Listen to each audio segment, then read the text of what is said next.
Hello. Mbese turahari tuba tugira ngo tuganire twungurane inama duhana ibitekerezo mbese kugira ngo ubuzima bukomeze kandi turusheho kugira ibyo tumenya turusheho kugira ibyo tunguka. Ni Grace niyo mwungeri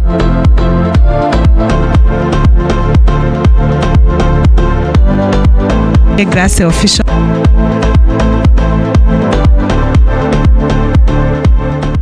Subwo umuntu niyo yaba mubi yabura n'ikintu cyiza kizima, yabura n'akantu gato y'akazima yaba yarisigarije kuko habuze akantu na gato yakatuma avuga ati tibuze bahengekeraho. Twari tumaze iminsi tureba ku kintu cyitwa kwikunda, kutaha agaciro amagambo bakuvuze. Uyu munsi noneho tugiye kureba igitondo cyiza, igicamunsi cyiza, bitewe buri wese n'isaha aboneye iki kiganiro, bitewe umwanya arimo.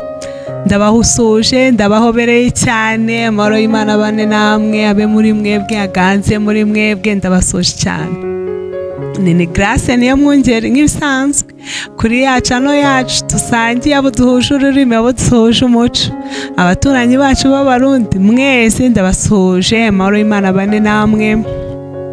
Twagarutse ariko nakomeje ababa babuze ababo, ababa barwaje, ababa bafite ibibazo bitandukanye, abo umutima ubumva bahagazemo, abumva badafite ibyiringiro, mwese ni ukuri muhumure mu ijuru hari Imana itanga inkomezi, hari Imana itanga amahoro.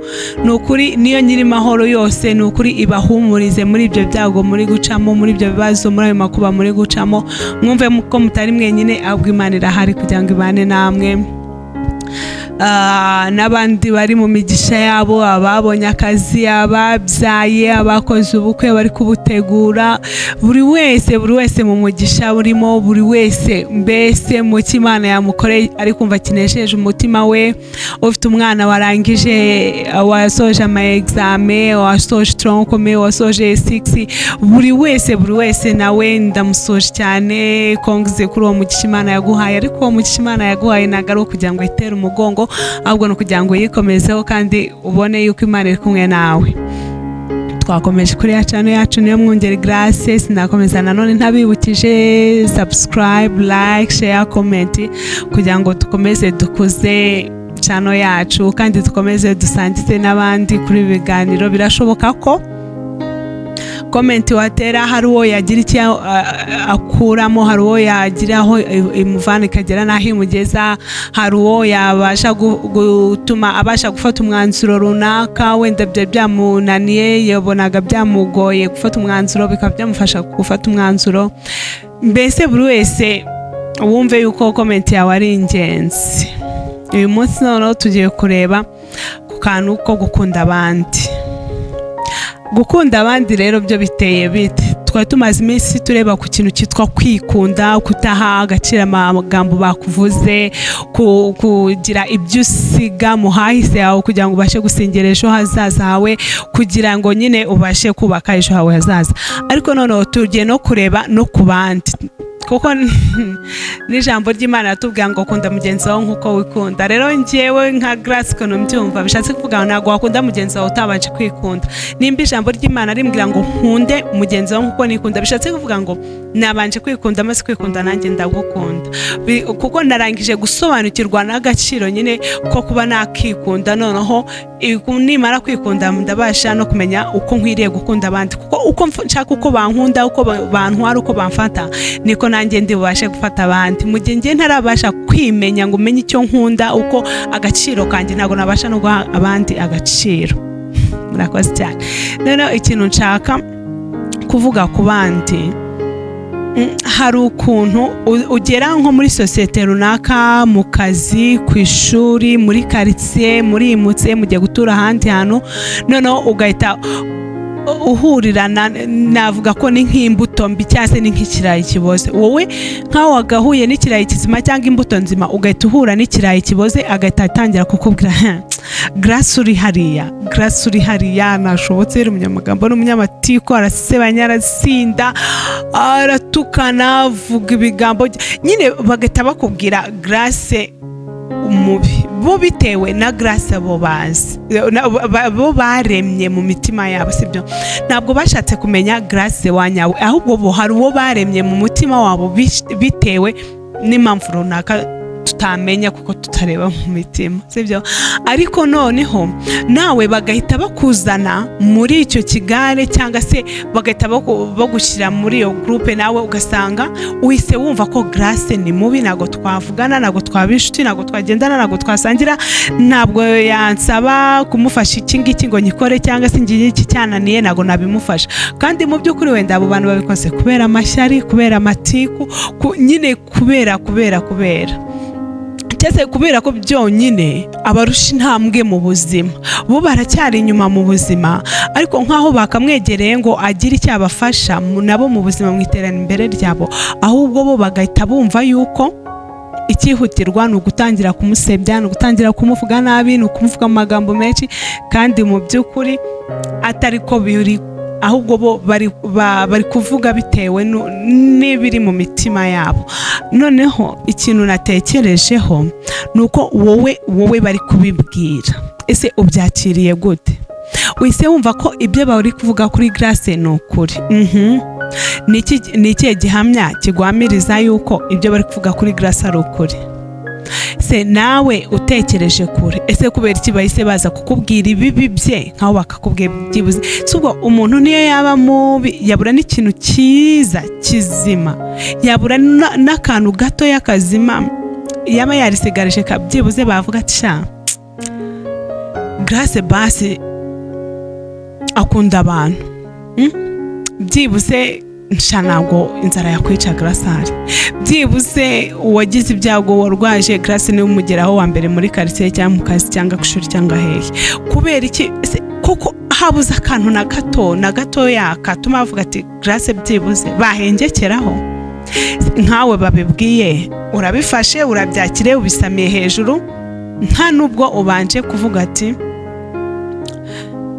uwo muntu reka mbanze nanjye mwigeho, reka nanjye mbanze mbirebeho, reka nanjye mbanze ndebe se nigenzurire ku giti cyanjye, se ibyo bari kumuvugaho ni ukuri? Ese naba ndi kugendera mu kigare, ibyo ngibyo nkanjye nimba babimbwiye nicyo nagakwiriye gukora cya mbere, sibyo? Nicyo nagakwiriye gukora cya mbere, nimba bambwiye ibibi by'umuntu nagakwiriye kubanza kureba ese kubera iki baje kumbwira ibibi by'uwo muntu. Noneho hari ikintu mise nekereza, noneho nibwo nkitekereje, abo bantu bari kuza kukubwira ububi bwa grace, ububi bwa runaka, bakubwiye nabo ububi bwabo, ese ni beza 100%? Ntacyo nge baramvuze, ndanabyemeye, ntabwo ndi mwiza, sibyo? Ntabwo ndi mwiza. Na Yesu baramubwiye ngo umwigisha mwiza, aravuga ngo unyitira iki mwiza? Ngo umwiza ni Imana, sibyo? Ntabwo ndi mwiza, ntabwo nkora ibikwiriye, ntabwo ndi ku kigero cya nyacyo. Ariko se abo ngabo bari kuza kukubwira bari ku kigero cya nyacyo kangahe ku ijana? Cyangwa se bari kubicurika, bari kwivuga, none ibyo bari kwivuga nibyo biri kuri grace, nibyo biri kuri uwo nguwo. Kubera iki twumva amabwire? Kubera iki icyo umuntu atubwiye ku muntu duhita twumva ko ari icyo kiri ukuri, tugisamiye hejuru? Kuki twebwe ubwacu tutashobora kubanza kuvuga ngo reka tubanze twikorera igenzura, tubanze twigetse, tubanze tumenye quartier, tubanze tumenye se uyu muntu ibyo bari kumuvugaho ni ukuri cyangwa si ukuri? Kubera iki icyo kintu tutajya tugitekerezaho rata? Kubera iki icyo kintu tutajya tukireba? Kuki icyo kintu tutajya tugiha agaciro?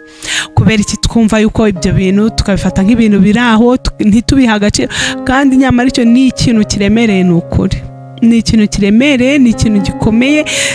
Kubera ko se mpita nibaza, iyo bakubwiye umuntu bakamukubwira gutyo, uko bamwumva, uko babyitekerereje, ibyo bifuje, ibyo bagira gute, iyo usanze ibyo bakubwiye atari byo, kandi nawe ubwawe mu mutwe wawe wararangije kuvuga grace ni mubi, ntashobotse, mbese bakakubwira ububibwe, iyo umaze kubona ko ibyo bakubwiye bitari ukuri, ubigenza gute? kandi uwo muntu wararangije kumwereka ko utamukeneye mu buzima bwe, urarangije kumwereka ko atari umuntu wakubera inshuti waza mu buzima bwe, wagira gute? Ubigenza gute? Uwo muntu urongera ukamwegereza cyangwa ukomereza uko mwabanaga? Ese babandi bakubwiye ya magambo murakomezanya cyangwa bigenda gute?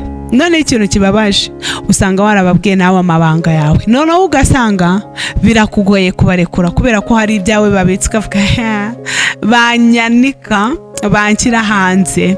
Ariko aho ngaho biba byaratewe nuko tutashyizemo gushishoza, tutashyizemo kureba kure, tutashyizemo kuvuga ngo ABCD gutya na gutya, ibingibi gutya na gutya, gutya na gutya. Ibyo ngibyo si byo tuzira. None subwo icyo kintu wagikosora gute? Mbabarira umbwire. Ntabwo aho ngaho ntabwo mbizi ukuntu umuntu abigenza iyo yere yarabanje kurakarira umuntu. None ikintu gitangaje, kurakarira umuntu ntabizi ko murakariye, gutekerezaho umuntu nabi ntabizi ko, mbese mu makuru wowe ufite we nta na make afite, nta n'igitekerezo, nta n'inzozi, nta ahubwo akaba yavuga se shakaze none se kubera iki? Mwene uwo nguwo usanga atanabyitayeho, usanga atakwitayeho, usanga atanakubona, usanga iyo myitwarire yawe atayireba. Buri mu gihombo, ndakwinginze, buri mu gihombo. Ariko ntabwo mbizi nimba hari uwo byabayeho, ntabwo mbizi nimba byarakubayeho. Gusa impamvu nakoze ikiganiro nuko nyine akantu kitwa amabwire pe, ni akantu kari ku rundi rwego, sibyo?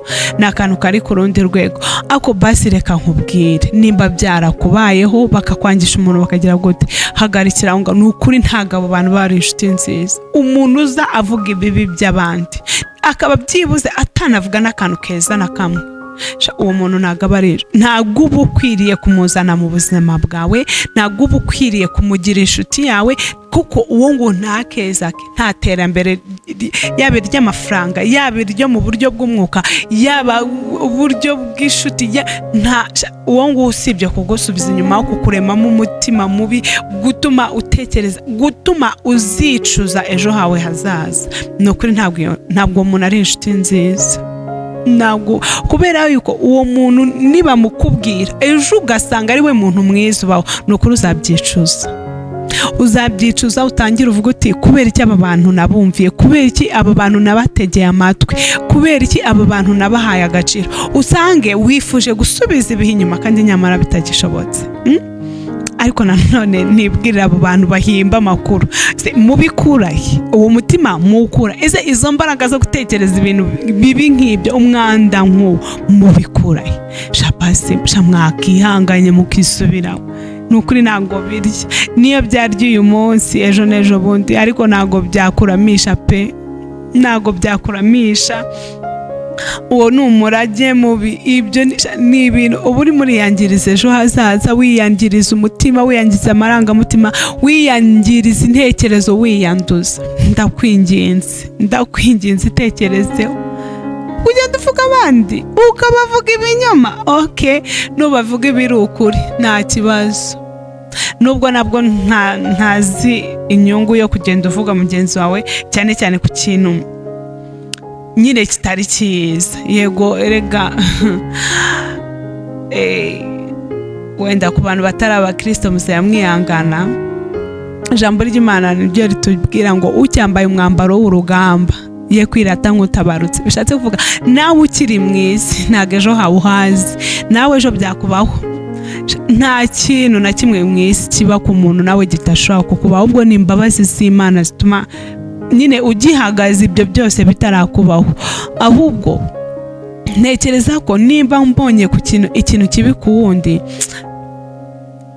nyine nakamugiriye ibanga, sibyo? Nakirinze kumutaranga, nakirinze kumuvugavuga, nyine sintume ata ikuzo, sibyo? Sintume ata ikuzo, sintume nyine icyubahiro cye kitakara, sintume kubera yuko ntabwo nzi nanjye ejo hanjye, ntabwo nzi ikizambaho ejo, ntabwo nzi ukuntu bizagenda. Erega uwo nguwo ndi kuvuga, sibyo? Ushobora no gusanga ari we nzaboneraho umugisha, niwe mugisha niwe isoko y'umugisha wanjye w'ejo hazaza. Wenda se ejo nshobora kugira ikibazo ugasanga niwe untabaye. Ejo dushobora guhurira mu ntara runaka, mu kazi runaka, ugasanga niwe boss wanjye, cyangwa se niwe muntu tuhahuriye, ningira ikibazo niwe uzamfasha. Nzatinyuka kumusaba ubufasha n'ibyo bintu namukoreye? Ese ubwo okay, wenda ukubw'umugisha ntiyabimenye, ariko mu mutima wawe ikintu wakoze urakizi. Mbwiza ukuri. Reka ndekere, ariko ntabwo ari byiza kumva amabwire, ikintu udafitiye amakuru.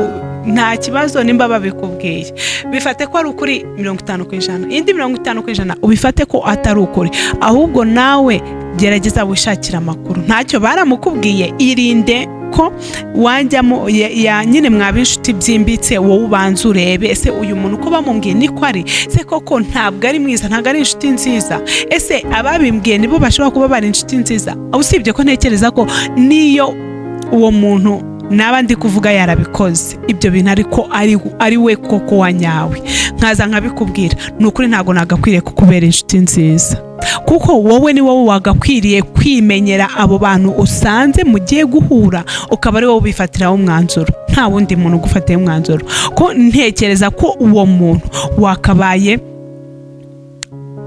wirinda no kuba wabinshutiye, kuko nubwo ibyo avuga ari ukuri, ako nanone ntabwo ari inshuti nziza. Ni wa wundi ubwo ngiye mpita ngufata ko nta banga ugira, si ubwo muntu ubundi aba afite ibanga. Oya, rero ako kantu nako tugatekerezeho, twirinde amabwire, icyo batubwiye ntitwumve ko 100% gifite agaciro, ahubwo natwe ubwacu twigenzurire, twirebere, twishakire amakuru, twimenyere nimba ayo makuru ari ayanyaye. None wowe hari umuntu wigeze yakubwira amabwire kundi muntu, wabifashe gute? wowe bitwaye gute? Ese wowe wahise ufata ko uwo muntu koko adashobotse, wabigenje gute? Nimba ariko wabifashe, ndakwingenze garukiraho uwo muntu, umwegere, urebe nimba ibyo bakubwiye ari ibyanyabyo, ariko wabikubwiye ni ukuri, ndakwingenze, ntabwo uwo muntu ari inshuti, ntabwo ari inshuti pe, nubwo ibyo yakubwiye ari ukuri, ariko ntabwo ari inshuti. Ariko se kandi nimba wowe barabikubwiye ukabanza ukigenzurira, izo mbaraga zo kubanza kwigenzurira uwo muntu wazikuye he? Wabigenje gute? Dusangize muri comment, uduha amakuru, nyine duhuze amakuru, duha n'ibitekerezo, kugira ngo turusheho kubaka ejo hacu n'ahabacu hazaza. Murakoze cyane, niyo mwongere bakunda, ntago nasoza, ntago nagenda ntabibukije ngo gira neza wigendere, neza uzayisanga imbere. Ndibaza buri wese yashobora kuba afite ingero zabo yagiriye neza, ariko kandi neza yabagire ikagaruka.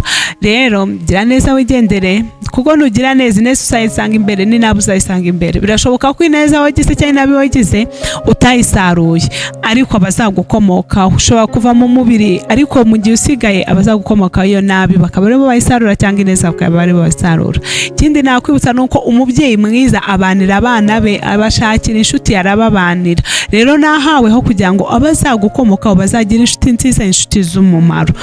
Murakoze cyane, ciao, like, share, comment, subscribe, ibyo byose nimubyibagirwe. Imana ibahe umugisha. Ciao.